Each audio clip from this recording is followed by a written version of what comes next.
The Black Rose McQueen. I wanted to give a shout out to Ring IQ Boxing, and remember to tune in to the motherfucking relay. Welcome to the motherfucking relay. We're covering today's top boxing news. Ow! Okay, we'll start with this. Well, Dennis Hogan had this to say. He says he plans to return to the junior middleweight division. Portion of the article reads, Charlo was too big and too strong. He stopped Hogan inside the distance. Now, the move for Hogan is to return to 154 pounds with a plan to fight in the United States in his immediate future. At the moment, boxing is on hold due to the ongoing coronavirus pandemic. Dennis was quoted as saying, I will be moving back to my ideal weight of super welterweight for my next fight in America. Hogan explained to Irish Boxing. Despite his plan to fight in America, he still wants to bring a big event to Ireland, which is going to depend on the right opponent and event scenario. I am 100% committed to fighting in my home country in a meaningful fight. My team is still focused on it, and I will make it happen. Irish boxing deserved the good times back. You know, a lot of times when we talk about what's going on in all these different weight classes, in terms of interesting fights with interesting fighters, it really is the same pool of names that gets thrown around. You know, the world champions and some of the top contenders.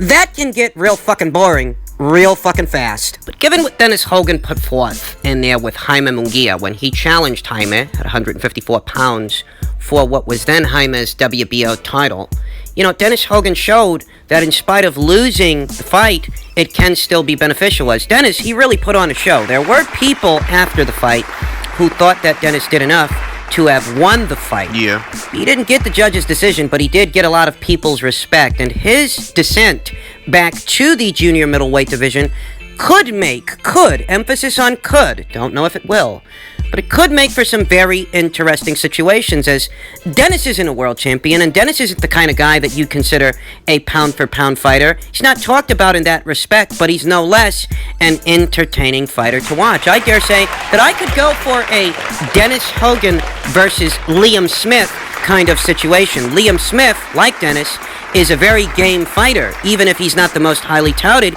he can still be entertaining. He also put up a good show against Jaime Munguia in defense of what was Jaime's WBO title. I wouldn't mind seeing a fight between Dennis Hogan and Liam Smith.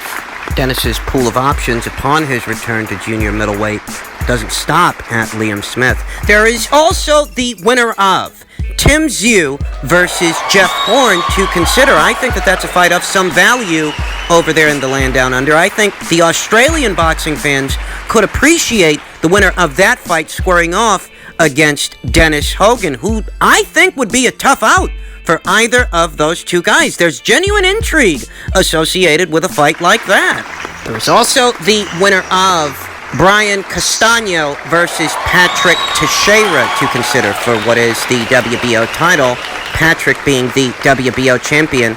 If Brian manages to pry that title away from Patrick, I wouldn't mind seeing Dennis mix it up with Brian. Hell, I wouldn't mind seeing Dennis mix it up with Patrick. It's all the same to me. It makes for a great fight, as all those aforementioned names, those are all aggressive, come forward punchers. So regardless of how you mix and match the names, you're going to get an entertaining fight for however long the fight lasts. Before this pandemic hit and everything came to a screeching halt, it was reported that, Patrick and Brian were going to be locking horns.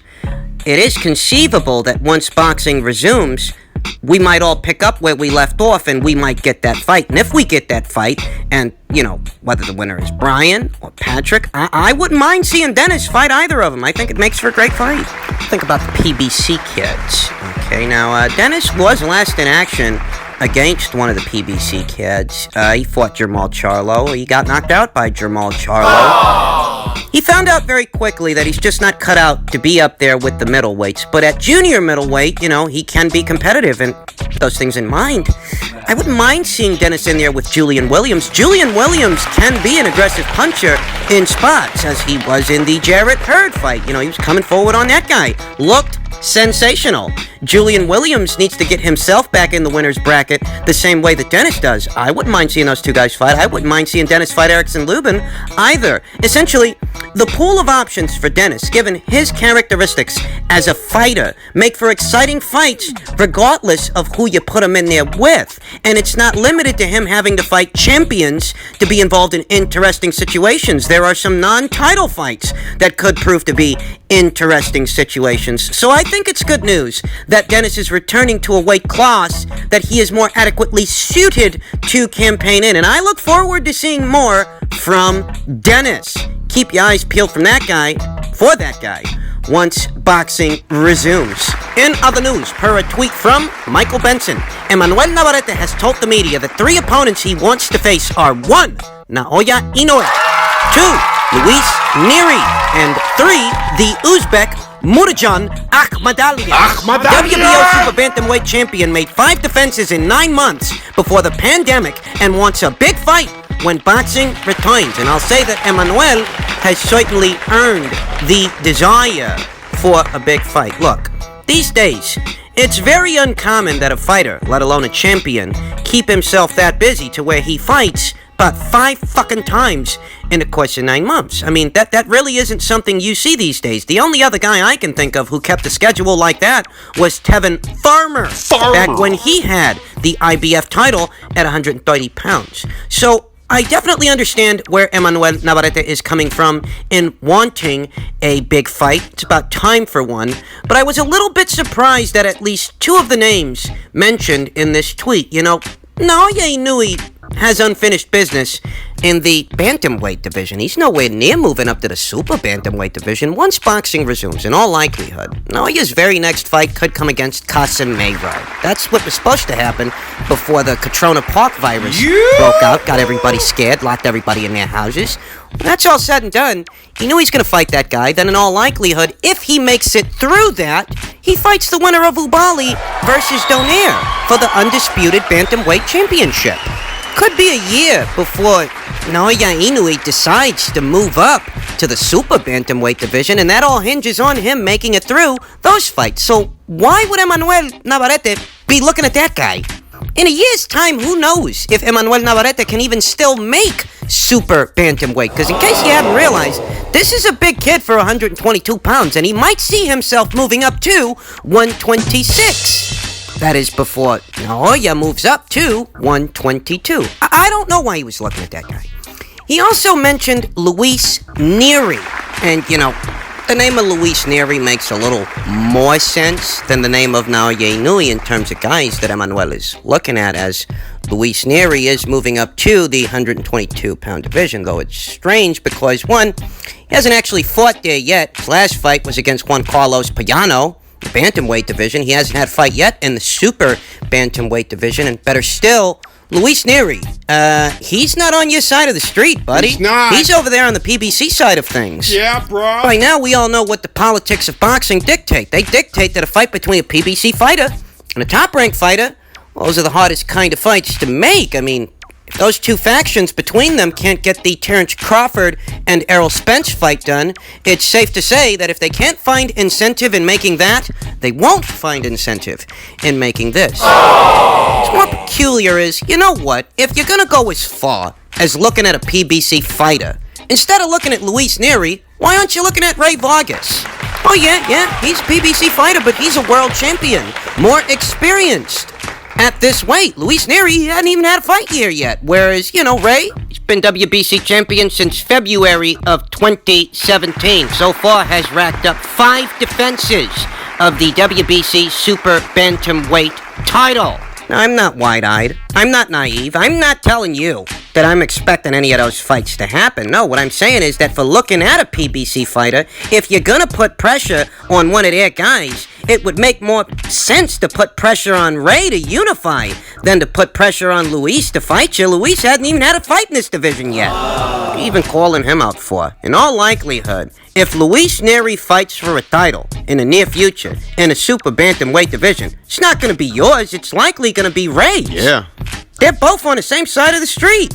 One would think that if you were going to look in that direction, where those fighters that are on that side of the street are, you'd look at Ray before you'd look at Luis. Makes more sense. Ray needs a big fight the same way that Emmanuel needs a big fight. I think that Ray's quote-unquote big fight will likely come by way of Luis Nery challenging him for the WBC title. In truth, I do think that makes for a great fight. I do think that makes for an exciting all-Mexican shootout. Though given the PBC's business practices in unison with the current pandemic and how it's put everything on hold, don't really know when we can expect to see that. I don't think that Luis Nery's very next fight is going to be against Ray, but better still, it is something I could see happening 2 to 3 fights from now, provided that Ray Vargas doesn't outgrow the weight class and move up to 126 himself. But back to Emmanuel. You know, the most logical name that he called out of those 3 names was the name of MJ Akhmadaliev, the newly crowned WBA and IBF champion at the weight, the only unified champion at the weight, who became unified when he unseated the reigning champion, Daniel Roman. For those of you that are familiar with Murajan Akhmadaliev, he doesn't have the dimensions of either a Ray Vargas or an Emmanuel Navarette. He's nowhere near as statuesque for the weight as those guys, but this kid, he's something. Fantastic set of feet, fantastic set of hands, accurate, strong puncher, southpaw, comes from a great amateur background. From Uzbekistan. Only 8 pro fights, but the kid's already got the makings of what could be a pound-for-pound fighter. He's unified already in only 8 professional fights. No losses.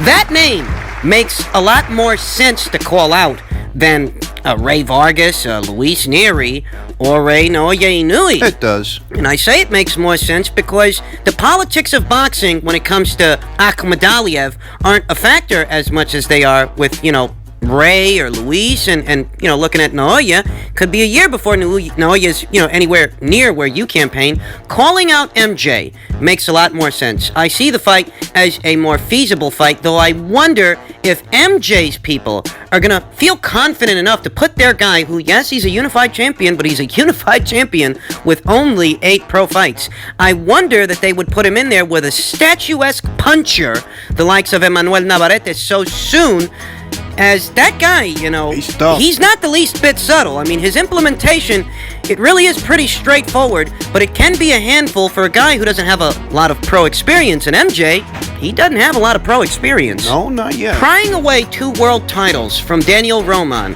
as sensational as that might be for a guy with 8 pro fights, is a far cry from going in there with a mauler the likes of Emmanuel Navarette. So I do wonder if MJ's people would be receptive to such a fight. Although I reiterate, it does make a lot more sense to call out MJ than Luis Nery or Naoya Inoue. Don't know if that fight will happen in the near future, if at all. Seems probable that maybe Emmanuel's getting a little bit too big for this weight. He looked a bit flat in his last performance. Really don't know. I would hope that we get to see such a unification fight, but that really is just a lot of wishful thinking. Let's see what happens. In lightweight news, per tweet from Michael Benson, Devin Haney will be reinstated as WBC lightweight champion as he's now recovered from his injury, according to Mauricio Suleiman. The WBC president did not clarify what will happen with Luke Campbell and Javier Fortuna, who were set to fight for the belt. This lends insight as to what the immediate future might hold for Devin. It being that there were rumblings of Devin Haney potentially moving up for an Adrian Broner fight, whereas now the story is the only way that Devin moves up to 140 is for a Mikey Garcia fight. But other than that, he's staying put. He's staying at 135. Just as well. Mikey Garcia's not at 140 pounds right now, and I don't think he will be, at least not in the immediate future. Mikey Garcia still aims to become a champion in a 5th weight class. He's still up there at 147 pounds, and his name is still attached to the name of Manny Pacquiao. That when boxing resumes, we can expect to see those 2 fighters square off against each other. It's entirely possible. So Devin Haney going up to 140 pounds for a Mikey Garcia fight, I don't think that's going to happen anytime in the near future, if at all. That leaves Devin in the 135-pound division as the reinstated WBC champion. And there are fights right there for him, folks. You know, 135 is a hot weight class. I mean, you got Vasyl Lomachenko there. You got Teofimo Lopez there. You got Ryan Garcia there. You've got Devin Haney there. And Devin is a part of all those conversations, whether you guys like it or not. He's a part of that Lomachenko conversation. He's a part of that Ryan Garcia conversation. Now that he's been reinstated as the WBC's full-fledged champion at this weight, the first order of business really should be building his brand, building his marquee value, and legitimizing his reign as a champion, because there are those out there who take issue with how the cookie crumbled. How is it that Devin came to be a champion? And I keep having to tell these fucking guys, it's not Devin's fault that Lomachenko's handlers so decided to petition for franchise status. If it wasn't for that, Devin would have never got a title handed to him. But as it stands, that's how it happened, and that's not Devin's fault. So spare me the Devin isn't a real champion candor. Whatever Devin is, it is as a direct result of what Vasyl Lomachenko's team decided to do. As it stands, Devin doesn't feel that he can get a fight with either Vasyl Lomachenko or Teofimo Lopez, the winner of their fight. He's not even interested in discussing either of them, as he says Bob doesn't want to make a fight between him and them, so he doesn't want to waste any time on those guys. And if that's how Devin feels, then there's no reason that he can't, face Javier Fortuna in defense of his WBC title, then take a voluntary thereafter against Luke Campbell. That if you can't get Ryan, and you can't get Teofimo, and you can't get Vasyl Lomachenko, if you can't get those three guys, there's still two guys out there that you can get. And fighting those two guys will help legitimize your reign as a champion while giving you a profile boost. I think there's enough interest across the pond in the United Kingdom for a Luke Campbell versus Devin Haney situation. When you're a champion, you're held to a different standard. The training wheels come off, and you're expected to pursue the best fights with the best fighters, provided that the best fighters are willing to oblige you. And while some of the other guys out there might be all tied up doing what they are doing with each other, Luke Campbell, Javier Fortuna, these are two of the top 10 fighters in the lightweight division. Thus, no one can fault Devin Haney for keeping busy with them as opposed to someone else. Those are two quality fights with two quality fighters. I see no reason for Devin Haney to not fight them. And by the time you're done with those guys, by the time you get through those fights, then maybe the names that you wanted all along, maybe those guys will be free. Maybe those guys and their handlers will then be willing, as you have built up your marquee value in that time. The basic idea here is that even if you can't get what you want right away, you can still make the most of the situation, and you can still make yourself useful. You still can continue to build your name and build your brand so that you give those that are out there an incentive to want to fight you the way you want to fight them. But you don't need to do interview after interview, name-dropping this guy and name-dropping that guy. No, you'll build your own name up off your own exploits, off the sweat of your own brow. That's the way to do it.